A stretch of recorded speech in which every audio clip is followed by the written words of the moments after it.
Bien, je reprends rapidement la première partie d'un cours qui est finalement assez long sur les morales téléologiques, essentiellement l'hédonisme et l'utilitarisme. Je vous avais donné le plan, première partie l'hédonisme, deuxième partie je vais venir l'égoïsme éthique et troisième partie la doctrine de l'utilitarisme.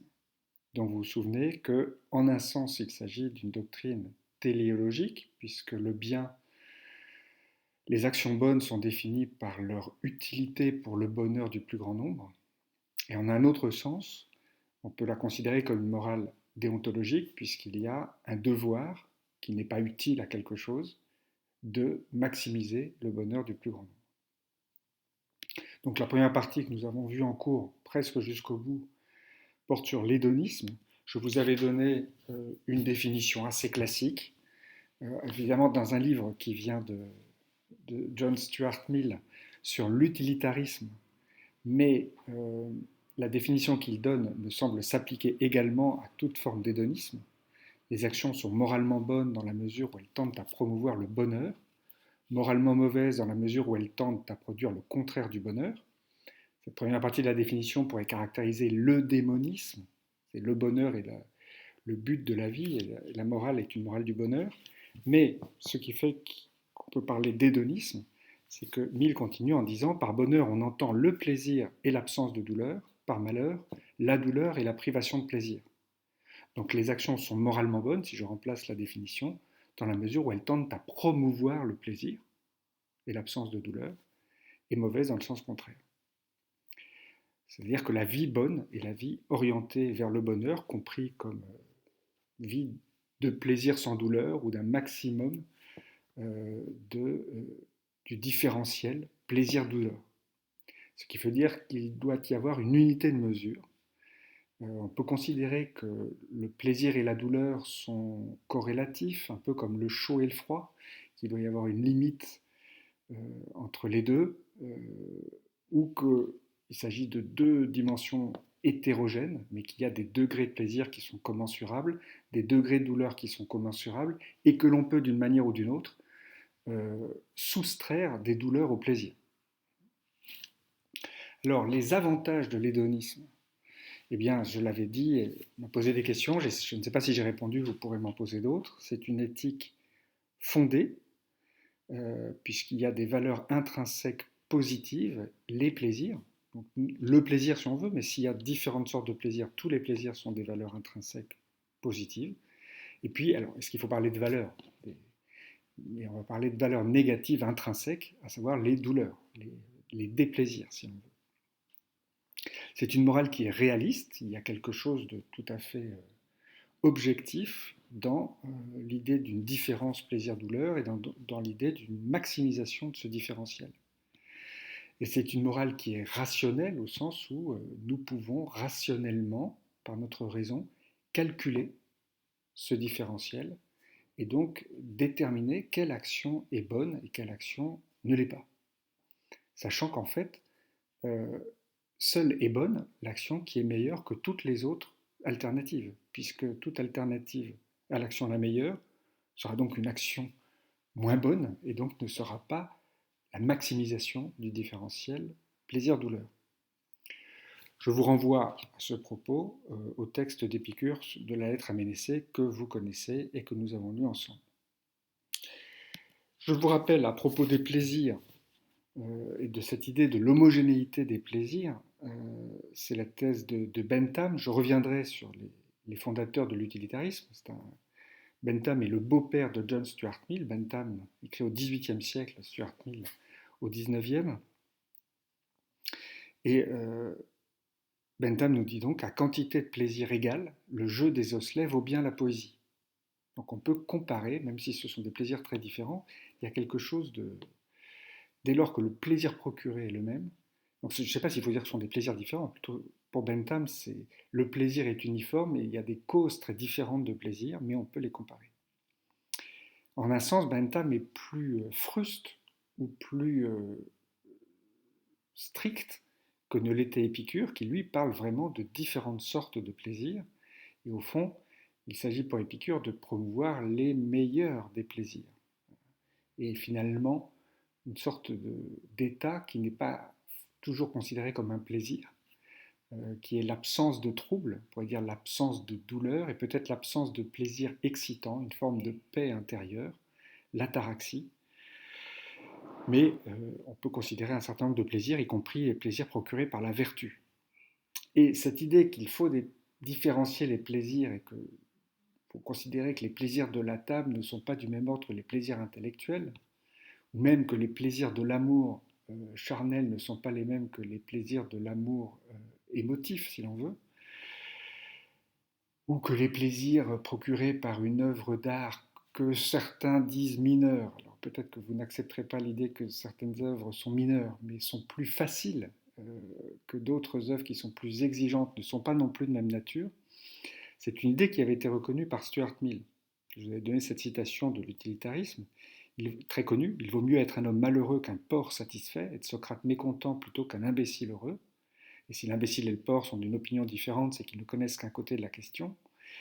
C'est une idée évidemment très judicieuse et sans doute qui ferait l'accord de tous, mais c'est en même temps une idée qui pose un problème pour la doctrine de l'utilitarisme, parce que si les plaisirs sont différents, comment les comparaisons vont-elles s'opérer? Si on peut dire qu'un plaisir est supérieur à un autre, on comprend que la différence sera en faveur du plaisir supérieur, mais un plaisir supérieur contre trois plaisirs inférieurs, comment comparer? euh, La somme peut-elle être infinie au niveau inférieur sans jamais atteindre l'ordre supérieur? Est-ce qu'on est comme dans la dimension des trois ordres de Pascal? Tous les corps ne font pas une pensée, toutes les pensées ne font pas un acte de charité, donc il y a une distance infinie entre chaque ordre, ou est-ce que l'on peut passer par sommation d'un ordre à un autre? C'est une question difficile. Alors, Mill proposait une solution que nous avions vue ensemble, au fond, qui est une solution par le sondage. C'est une solution qui répond à la question de savoir comment déterminer qu'un plaisir est supérieur à un autre. Ça ne répond pas vraiment à la question de la somme que je vous ai soumise. Si l'on me demande ce que j'entends par différence de qualité dans les plaisirs, ou ce qui fait qu'un plaisir a plus de valeur qu'un autre, simplement en tant que plaisir, si l'on ne tient pas compte de la différence quantitative, il n'y a qu'une seule réponse possible, soit deux plaisirs. Si tous ceux ou presque tous ceux qui ont expérimenté les deux ont une nette préférence pour l'un, indépendamment d'un sentiment, d'une obligation morale, c'est qu'il est plus désirable que l'autre. Donc on met de côté l'idée d'obligation, parce qu'au fond l'obligation va dériver simplement de cette estimation sur les plaisirs supérieurs et les plaisirs inférieurs. Donc s'il y a un accord assez généralisé sur le fait que le plaisir A est supérieur au plaisir B, alors c'est la meilleure raison que nous ayons de dire que A est supérieur à B. Cela étant, il semble quand même que nous perdons la capacité de calculer qui était un des avantages de l'hédonisme. Et on le verra plus tard, de l'utilitarisme. Avantage de l'hédonisme, j'ai donné quelques-uns, mais c'est une doctrine qui est flexible sur les conceptions du bonheur, parce qu'au fond, on pourrait considérer que cette idée de plaisir peut être différente selon les individus.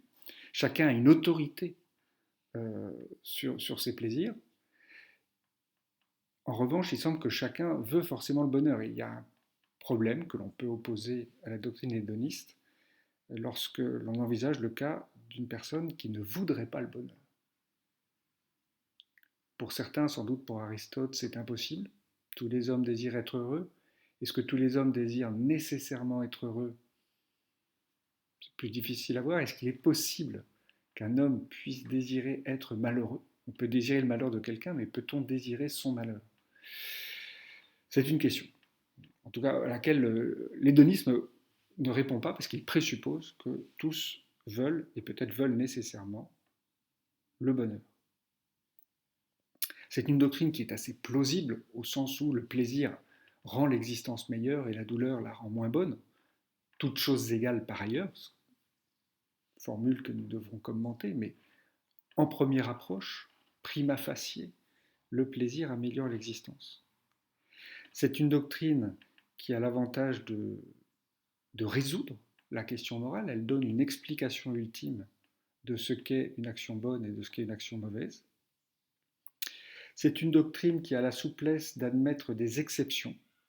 Le cas du masochiste qui va à l'encontre des tendances naturelles des hommes ne va pas à l'encontre du principe général parce qu'il trouve son plaisir dans la douleur qu'il s'inflige. Donc c'est une exception qui reste en un sens conforme au principe général, mais une exception, on pourrait dire, au principe particulier. Et de fait, le bonheur est ce que nous désirons, mais c'est aussi ce que nous souhaitons, sinon à tous, au moins à ceux que l'on aime. Je ne reviens pas sur la distinction plaisir-joie parce que je crois que pour être le plus favorable à l'hédonisme, il faut inclure évidemment non seulement toutes les joies dans les plaisirs, mais même considérer que ce sont les joies qui comptent peut-être plus que les plaisirs au sens des plaisirs sensibles. Une objection, ne devons-nous pas distinguer entre le fait que si quelqu'un vous connaît, vous aime et veut votre bien, et veut telle chose X pour vous, alors X améliore votre vie.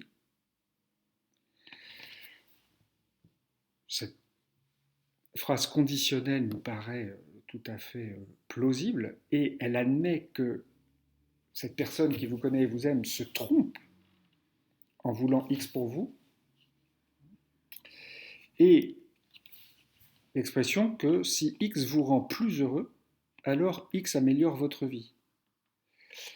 Si cette proposition est vraie, alors réaliser une lobotomie sur quelqu'un pour le rendre plus heureux, par exemple sur un enfant dépressif, on propose à ses parents de le rendre plus heureux, mais cela veut dire réaliser une lobotomie qui le rendra moins performant dans ses capacités intellectuelles. Est-ce que cela améliore la vie de la personne lobotomisée? Est-ce que c'est ce que nous pourrions souhaiter à quelqu'un que nous aimons?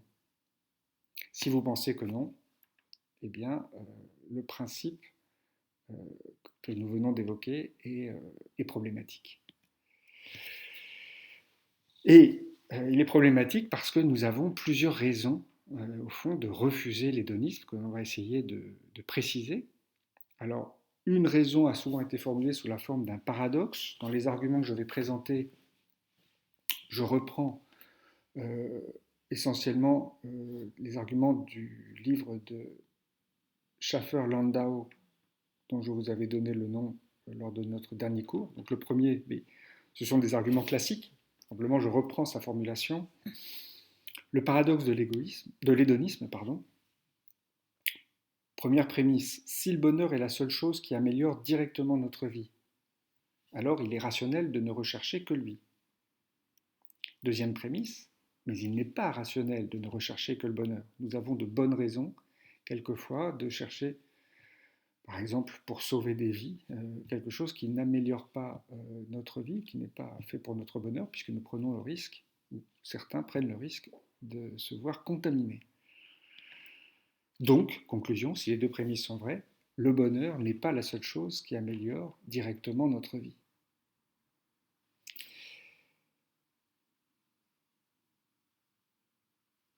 Je crois que la seconde prémisse est plausible. Il n'est pas rationnel de ne rechercher que le bonheur. Je ne dis pas que le bonheur, il ne s'agit pas de dire que le bonheur n'est pas ce qui améliore la vie, mais il n'est pas rationnel de ne chercher toujours et en toutes circonstances que le bonheur. Je viens de vous donner un exemple et vous pourriez en trouver beaucoup d'autres. Évidemment, il semble que la première prémisse soit présupposée fondamentale de l'hédonisme, et donc, si nous acceptons les deux, nous devrions conclure à la proposition 3, qui est la négation de l'hédonisme. Mais en fait, un hédoniste pourrait refuser la première prémisse. Le bonheur est peut-être la meilleure chose. C'est peut-être ce qui améliore directement notre vie, la seule chose qui améliore directement notre vie, mais il ne s'ensuit pas que nous devions le chercher. Et peut-être même que nous pourrions trouver le bonheur, ou plus facilement le bonheur, que si nous ne le cherchions pas. Le bonheur vient, on pourrait dire, par surcroît. Celui qui sauve des vies s'en trouvera heureux s'il survit, mais il n'a pas cherché à être heureux. Il ne l'a pas fait, ou en tout cas il ne le fait pas toujours, pour être heureux. On pourrait dire qu'il le fait pour éviter d'être malheureux, mais ça voudrait dire qu'il y a cette réflexion préalable. Lorsque quelqu'un se jette à l'eau pour sauver un noyé, il ne réfléchit pas forcément. Et donc, il est très difficile de penser que la motivation a été la recherche du bonheur. Deuxième argument, nous l'avions vu, l'argument des mauvais plaisirs. Si l'hédonisme est vrai, alors le bonheur peut être produit par des actions mauvaises, des actions que la morale commune juge mauvaises, comme par des actions décentes. L'adjectif décent veut dire que ce ne sont pas forcément des actions qui sont jugées bonnes, mais c'est des actions qui ne sont pas jugées mauvaises, donc des actions qui sont permises, si vous voulez. J'aurais pu mettre des actions permises.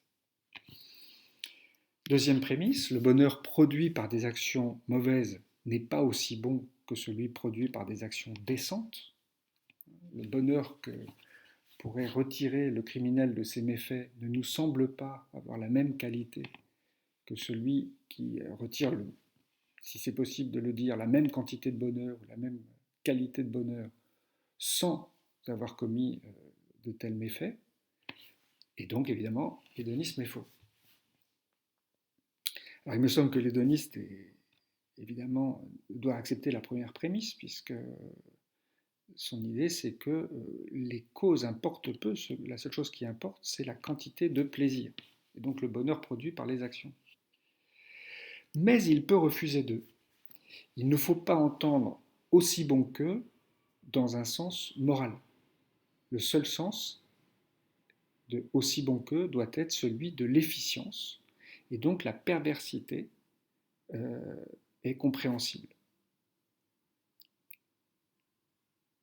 Et donc le bonheur produit par des actions mauvaises peut être aussi bon que celui produit par des actions décentes. Évidemment, vous pouvez trouver que cette prémisse est fausse, mais l'hédoniste, lui, peut l'accepter, elle fait partie de sa théorie, et donc il n'est pas réfuté. Troisième argument, l'argument des deux mondes, l'idée que nous pourrions envisager deux mondes avec la même quantité de bonheur. Si l'hédonisme est vrai, alors deux mondes, c'est-à-dire deux situations que nous pouvons envisager, contenant les mêmes quantités de bonheur et de malheur, sont également bons. Certaines situations de ce genre, sans S, ne sont pas également bonnes, mais une situation peut être meilleure qu'une autre. Et évidemment, si vous acceptez les deux prémisses, l'hédonisme est faux. La prémisse 2 est certainement plausible. Nous pouvons trouver qu'il est mieux que la vertu soit récompensée que le vice. La vertu est au moins plus belle.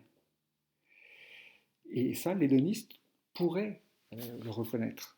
Mais pour éviter d'être réfuté, ce qu'il discuterait, c'est sans doute la prémisse 1. L'hédonisme ne parle pas de la valeur d'un monde ou d'une situation. Il ne parle que de la valeur des actions, éventuellement des vies. L'hédoniste n'a rien à dire sur le fait que tel monde, ou telle situation globale, telle scène de la vie impliquant plusieurs personnes, telle situation d'un pays à l'instant T, est meilleure qu'une autre. La seule chose, c'est la valeur des actions, la valeur des vies. Et évidemment, on peut faire la somme si on considère que dans la situation, la seule chose à considérer, c'est la somme de bonheur des individus impliqués dans la situation, on peut le faire, mais nous avons l'idée qu'un monde de vertu est plus beau qu'un monde de vice. Ça n'est pas uniquement un jugement sur les actions des personnes, mais sur on pourrait dire sur l'ensemble de la scène où se produisent les acteurs. Argument suivant, l'argument du faux bonheur. Première prémisse, si l'hédonisme est vrai, nos vies sont bonnes dans la mesure où nous sommes heureux. Deuxième prémisse, il n'est pas vrai que nos vies sont bonnes dans la seule mesure où nous sommes heureux. Ceux qui mènent une vie fondée sur des erreurs ou des mensonges n'ont pas une vie aussi bonne que ceux qui mènent une vie fondée sur des croyances vraies. L'exemple favori des philosophes est celui de l'épouse ou de l'époux trompé qui se trouve très heureux en ménage, mais qui ne mène pas une vie aussi bonne que si elle ou il n'était pas trompé par son conjoint. Et donc évidemment, si vous acceptez les deux prémices, l'hédonisme est faux. L'hédoniste ne peut pas refuser la première prémisse, c'est l'idée même de l'hédonisme. En revanche, il doit refuser la seconde. La source du plaisir, comme je l'ai déjà dit, ou la cause du plaisir ne fait rien à la qualité du plaisir comme tel. Mais en refusant cette prémisse, l'hédoniste est condamné à accepter que dans l'expérience de pensée que je vous avais déjà présentée, que j'ai appelé Plaisir 5000 et qui vient du philosophe Robert Nozick, de la machine à plaisir, si vous avez la possibilité d'entrer jusqu'à la fin de vos jours dans une machine qui vous procurera tout le plaisir souhaitable en vous faisant vivre une vie illusoire, la vie de la matrice, vous devriez préférer, si vous êtes hédoniste, cette vie à la vie réelle où vous aurez moins de plaisir et pas mal de douleur. Mais évidemment, l'argument consiste à dire que nous ne choisirions pas. Nous pourrions vouloir faire l'expérience de la machine pour un certain temps, pour un temps peut-être assez long. Mais y entrer jusqu'à notre mort, c'est d'une certaine manière mourir, ou c'est d'une certaine manière quitter la vie réelle définitivement. Et il n'est pas du tout clair, mais c'est une sollicitation de vos intuitions, peut-être que nous ne sommes pas tous sur la même longueur d'onde. Il n'est pas du tout clair, en tout cas, que les gens, en général, préféreraient cette vie illusoire de plaisir à la vie réelle. Autre argument contre l'hédonisme, l'argument de l'autonomie. De même que l'on peut penser que la réalité est préférable à un plaisir joint à l'illusion, de même on peut préférer qu'une vie autonome où je décide non seulement de ce que je fais, mais de l'orientation que je donne à ma vie, est préférable à une vie où je ne le fais pas. Pourtant, si l'hédonisme est vrai, alors l'autonomie ne contribue à la vie bonne que si elle nous rend heureux. Ça n'est contribution à la vie bonne que si c'est une source de plaisir. Mais il semble que l'autonomie contribue parfois directement à la vie bonne, même si elle ne nous rend pas heureux. C'est-à-dire que nous pouvons préférer, dans certaines circonstances, rester libres de notre destin ou maîtres de notre destin, même si cela nous conduit à de grandes souffrances. Et donc évidemment, si vous acceptez les deux prémices, la conclusion est encore une fois que l'hédonisme est faux. Alors, l'hédoniste ne peut pas refuser la première prémisse qui correspond à sa doctrine. Il doit donc refuser la seconde et dire qu'il n'est pas vrai que l'autonomie contribue à la vie bonne si elle ne nous rend pas heureux. Et tout comme avec la question de la réalité, il me semble plausible que nous préférions parfois l'autonomie qui peut nous conduire au malheur à la perte d'autonomie pour être heureux. Souvenez-vous de l'argument de la lobotomie. Et que nous préférons être maîtres de notre destin, même si nous ne réussissons pas dans nos entreprises, à un paternalisme qui nous permettrait de réussir, mais en nous dépossédant de notre autonomie. Et enfin, dernier argument que je crois avoir laissé passer, enfin nous ne l'avons pas vu lors de la dernière séance en cours, l'argument du sens au sens de la trajectoire, de la forme de la vie. Si l'hédonisme est vrai, la qualité de la vie ne dépend que de la quantité globale de bonheur et de malheur, plaisir moins douleur qu'elle contient. La quantité globale de la vie dépend au moins d'un autre facteur, la direction de sa trajectoire, et c'est une vie qui va vers le meilleur ou vers le pire, c'est-à-dire l'idée qu'une vie qui commencerait dans l'opulence mais qui se terminerait dans les bas-fonds, dans la prison ou dans un massacre, serait moins bonne qu'une vie qui commencerait dans les bas-fonds et dans une enfance malheureuse, mais qui se terminerait en apothéose, quand bien même la quantité globale de bonheur sur l'ensemble de la vie serait la même. Il vaut mieux aller, euh, alors on ne dit pas aller de la roche tarpéienne au Capitole, mais s'il y avait une maxime, on pourrait dire qu'il vaut mieux aller de la roche tarpéienne au Capitole que du Capitole à la roche tarpéienne. Mais comme vous savez, la roche tarpéienne, c'est là que l'on précipitait pour les supprimer les tyrans ou les autorités romaines qui avaient failli. On pourrait dire, si le bonheur était une question de richesse, la vie de Madoff est sans doute moins bonne que la vie, je ne sais pas quelle a été l'enfance de Bill Gates, mais disons de Bill Gates, quand bien même le bonheur global sur l'ensemble de leur vie serait comparable. On pourrait aussi considérer qu'un segment euh, ne peut pas l'emporter ou que le dernier segment l'emporte sur tous les autres. En tout cas, l'idée générale, c'est qu'il vaut mieux progresser que s'effondrer. Il est difficile de penser la vie comme une droite inclinée vers le haut ou vers le bas, c'est plutôt une courbe avec différents méandres, mais cette courbe peut néanmoins avoir un point ultime plus haut que le point de départ ou l'inverse. Et en tout cas, si les deux prémices sont vraies, l'hédonisme est faux. L'hédonisme ne peut pas refuser la première prémisse, il doit donc refuser la seconde, considérer que cette forme de la vie est sans importance, mais ça n'est pas très plausible parce que il me semble au contraire très plausible que cette forme ait de l'importance, et qu'une vie qui progresse est meilleure qu'une vie qui régresse. Et enfin, dernier argument, l'argument de la multiplicité des maux.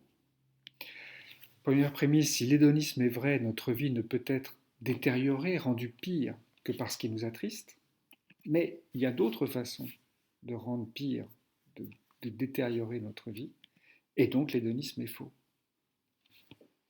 L'hédoniste doit accepter la première prémisse, et donc il doit refuser la seconde. Mais en disant que par exemple les causes de ce qui nous attriste, une occasion manquée, un travail réalisé en vain, un échec, la perte d'un être cher, n'ont de pertinence qu'en raison de la tristesse causée, qui est mauvaise, mais les causes de la tristesse ont en un sens indifférentes.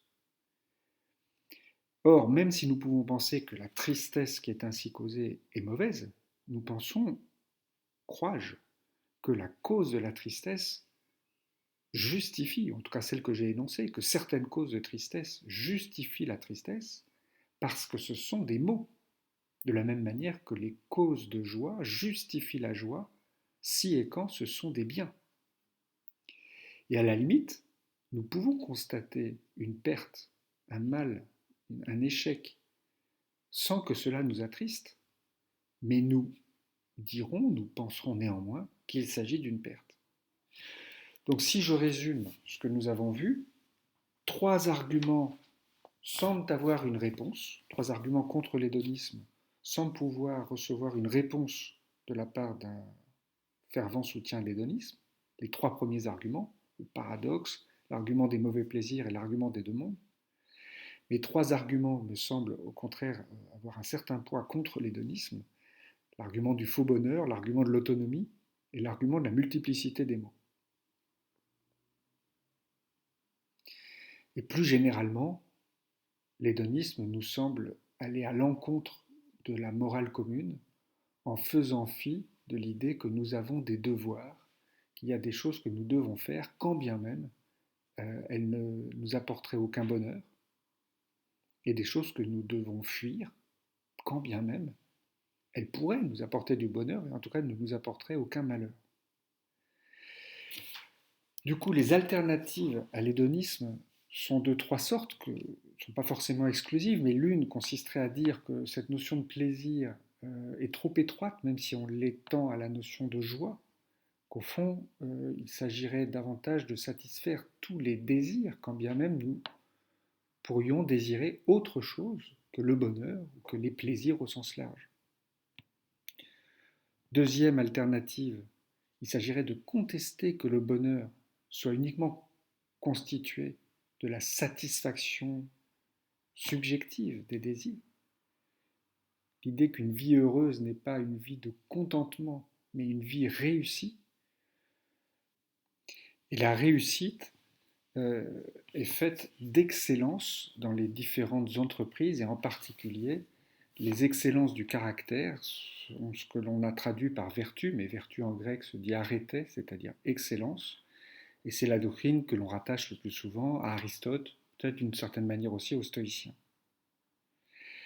Troisième alternative que je divise en deux, mais c'est une organisation qui est contestable, simplement d'abord négativement, l'action bonne n'est donc pas toujours constitutive du bonheur individuel, entendu au sens de l'égoïsme ou au sens du perfectionnisme, soit que l'on veuille dire qu'elle est constitutive du bonheur, certes, mais du bonheur du plus grand nombre, c'est la doctrine utilitariste qui s'oppose à l'égoïsme parce que c'est une doctrine altruiste, ou simplement, elle ne dépend pas du bonheur, et c'est ça que l'on appellera le déontologisme, parce qu'elle dépend donc de devoirs qui sont indépendants, les devoirs d'une utilité pour une fin, une valeur ultime. Alors, dans la suite de ce cours sur la téléologie, les morales téléologiques, je vais d'abord aborder l'égoïsme, je vais laisser le perfectionnisme puisque ce sera mon dernier chapitre, et dans un troisième temps, j'aborderai l'utilitarisme. Et puis dans le cours suivant, nous traiterons de quelques aspects des morales déontologiques.